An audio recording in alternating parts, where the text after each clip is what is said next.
নমস্কার, হরে কৃষ্ণ, রাধে রাধে। সকল ভক্তগণকে আমার কৃষ্ণ মহিমা শ্রী শ্রী রাধা মদন গোপাল জিও চ্যানেলে স্বাগত জানাই। আমার গুরুদেব শ্রী প্রভুপাদ স্বরূপ গোস্বামীর আতুল চরণে ভক্তিপূর্ণ প্রণাম জানাই। মাতা পিতার চরণে প্রণাম। সকল সাধু গুরু বৈষ্ণব ভক্তগণের চরণে প্রণাম জানিয়ে আজকের ভিডিওটি শুরু করছি। আজকে আমরা আস্বাদন করব আমলকি একাদশী মাহাত্ম্য কথা। যুধিষ্ঠির বললেন, হে কৃষ্ণ, মহাফলদাতা বিজয়া একাদশীর কথা শুনলাম। এখন ফাল্গুন মাসের শুক্লপক্ষের একাদশী যে নামে বিখ্যাত তা বর্ণনা করুন। শ্রীকৃষ্ণ বললেন, হে মহাভাগ যুধিষ্ঠির, মান্ধাত্যার প্রশ্নের উত্তরে মহাত্মা বশিষ্ঠ এই একাদশীর মহিমা কীর্তন করেছিলেন আপনার কাছে। এখন আমি সেই কথা বলছি। এই একাদশীর নাম আমলকি। বিষ্ণুলোক প্রধানকারী রূপে এই একাদশী বিশেষভাবে মহিমান্বিত। একাদশীর দিন আমলকি বৃক্ষের তলে রাত্রি জাগরণ করলে সহস্র গাভীদানের ফল লাভ হয়।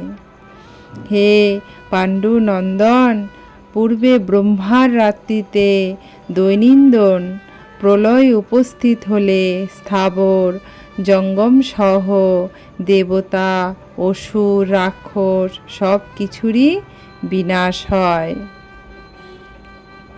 তখন ভগবান সেই কারণ সমুদ্রে অবস্থান করেন। তার মুখপদ্ম থেকে চন্দ্রবর্ণের এক বিন্দু জল ভূমিতে পড়ে। সেই জল বিন্দু থেকে একটি বিশাল আমলকি বৃক্ষ উৎপন্ন হয়। এই বৃক্ষের স্মরণ মাত্র গোধানের ফল এবং দর্শনে তাহার দ্বিগুণ এবং এর ফলাবক্ষণে 3 গুণ ফল লাভ হয়। এই বৃক্ষে ব্রহ্মা, বিষ্ণু আর মহেশ্বর সর্বদা অবস্থান করেন। এর প্রতিটি শাখা প্রশাখা ও পাতায় ঋষি, দেবতা, প্রজাপতিগণ বাস করেন। হরি বল। আমলকি গাছের কত মহিমা! এই বৃক্ষকে সমস্ত বৃক্ষের আদি বলা হয় এবং তা পরম বৈষ্ণব রূপে বিখ্যাত। অতএব এই শ্রেষ্ঠ ব্রত সকলেরই পালনীয়। এখন এই ব্রতের একটি অদ্ভুত ইতিহাস আপনাদের কাছে বর্ণনা করছি। প্রাচীনকালে বৈদিশ নামে এক প্রসিদ্ধ নগর ছিল। এই নগরে চৈত্ররথ নামে এক রাজা রাজত্ব করতেন। চন্দ্রবংশীয় পাশবিন্দুক রাজার পুত্ররূপে তিনি জন্মগ্রহণ করেন। তিনি অত্যন্ত শক্তিমান ও ঐশ্বর্যশালী ছিলেন শাস্ত্রজ্ঞানী ও তিনি ছিলেন সুনিপুণ। তার রাজ্যের সর্বত্রই মনোরম আনন্দপূর্ণ এক দিব্য পরিবেশ লক্ষ্য করা যেত। প্রজারা ছিলেন বিষ্ণু ভক্তি পরায়ণ। সকলেই একাদশী ব্রত পালন করতেন। তার রাজ্যে কোনো অভাব অমঙ্গল ছিল না। এইভাবে প্রজাদের নিয়ে রাজা চৈত্ররথ সুখে দিন যাপন করতে থাকেন। এক সময় ফাল্গুনী শুক্লপক্ষের দ্বাদশী যুক্তা আমলকি একাদশী তিথি সমাগত হওয়ায় রাজ্যে সকলেই এই ব্রত পালনের সংকল্প করলেন। ওই দিন প্রাতঃস্নানের পর প্রজাদের নিয়ে রাজা ভগবান শ্রীবিষ্ণুর মন্দিরে যান। সেখানে সুভাষিত জলপূর্ণ কলস, ছত্র, বস্ত্র, পাদুকা, পঞ্চরত্ন ইত্যাদি দিয়ে সাজিয়ে স্থাপন করেন। তারপর ধূপ দীপ দিয়ে যত্ন সহকারে মুনি ঋষিদের দ্বারা শ্রী পরশুরাম মূর্তি সমাম্বিত আমলকির পূজাও করেন।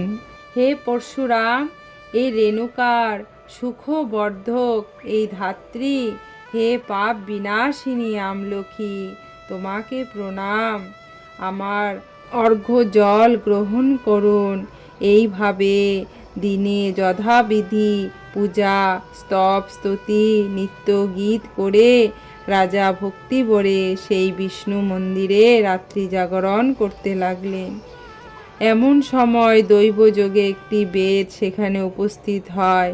পূজার সামগ্রী সহ বহু ব্যক্তিকে একত্রে রাত্রি জাগরণ করতে দেখে সে কৌতূহলাক্রান্ত হলো।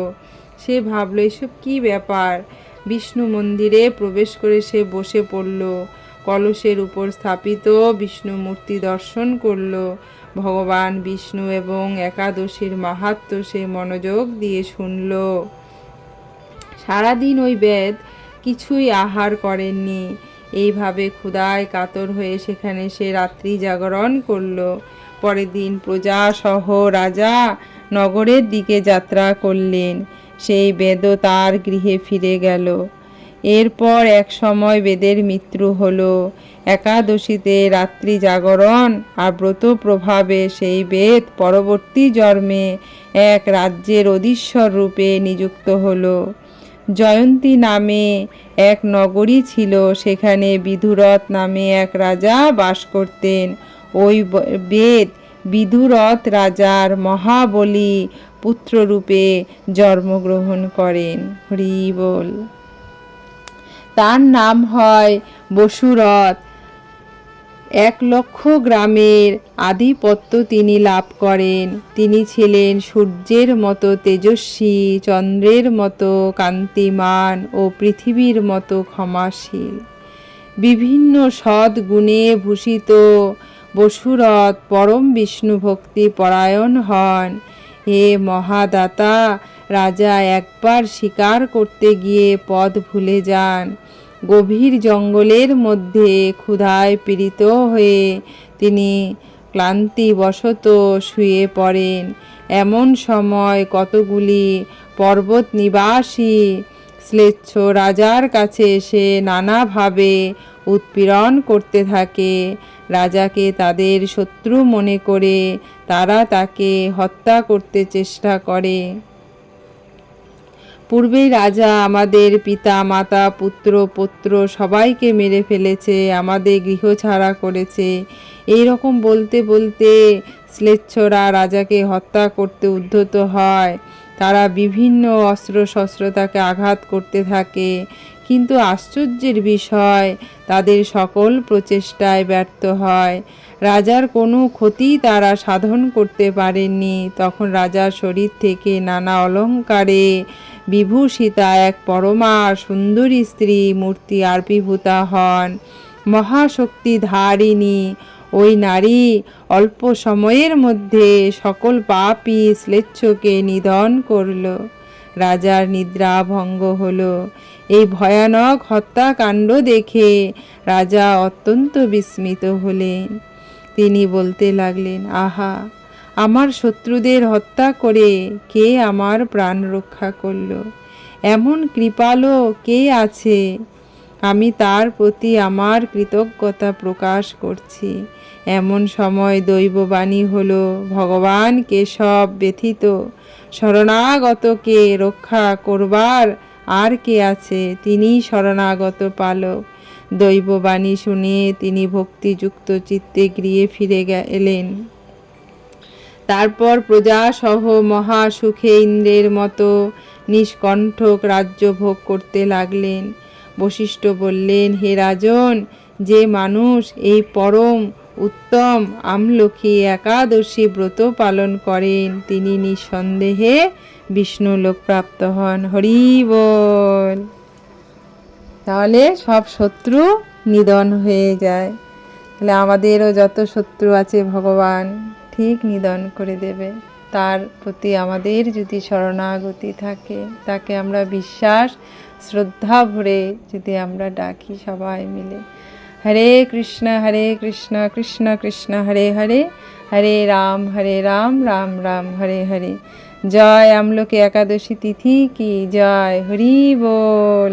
আপনারা সবাই ভালো থাকবেন, আর ভিডিওতে কোনো ভুল ত্রুটি হলে অধমাকে ক্ষমা করে দেবেন।